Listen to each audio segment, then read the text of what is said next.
ಪಾಠದಿಂದ ಒಂದು ಚಟುವಟಿಕೆಯನ್ನು ಆರಿಸಿಕೊಂಡಿದ್ದೇವೆ. ತಂಡದ ಹೆಸರು ಸಿ.ವಿ. ರಾಮನ್. ತಂಡದ ನಾಯಕಿ ನಶ್ರಾ. ತಂಡದ ಸದಸ್ಯರುಗಳೆಂದರೆ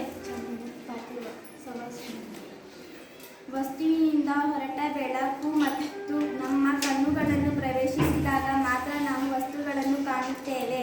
ಬೆಳಕು ಆ ವಸ್ತುವಿನಿಂದ ಉತ್ಸರ್ಜನೆಯಾಗಿರಬಹುದು ಅಥವಾ ಅದರಿಂದ ಪ್ರತಿಫಲನಗೊಂಡಿರಬಹುದು. ದರ್ಪಣದ ಮೇಲೆ ಬಿದ್ದ ನಂತರ ಬೆಳಕಿನ ಕಿರಣವು ಮತ್ತೊಂದು ದಿಕ್ಕಿನಲ್ಲಿ ಪ್ರತಿಫಲನ ಹೊಂದುತ್ತದೆ. ಯಾವುದೇ ಸಮತಲದ ಮೇಲೆ ಬೀಳುವ ಕಿರಣವನ್ನು ಪತನ ಕಿರಣ ಎಂದು ಕರೆಯುತ್ತಾರೆ. ಪ್ರತಿಫಲನದ ನಂತರ ಸಮತಲದಿಂದ ಹಿಂದಕ್ಕೆ ಬರುವ ಕಿರಣವನ್ನು ಪ್ರತಿಫಲಿತ ಕಿರಣ ಎಂದು ಕರೆಯುತ್ತಾರೆ. ಪತನ ಕಿರಣ ಮತ್ತು ಲಂಬಗಳ ನಡುವಿನ ಕೋನವನ್ನು ಪತನ ಕೋನ ಎನ್ನುತ್ತಾರೆ.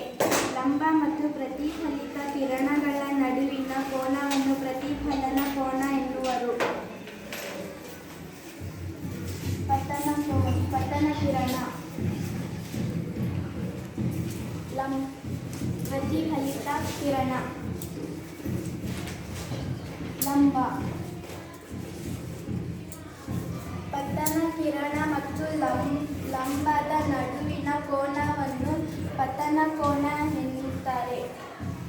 ಪ್ರತಿಫಲಿತ ಕಿರಣ ಮತ್ತು ಲಂಬದ ನಡುವಿನ ಕೋನವನ್ನು ಪ್ರತಿಫಲನ ಕೋನ ಎನ್ನುತ್ತಾರೆ. ಎಲ್ಲರಿಗೂ ಧನ್ಯವಾದಗಳು.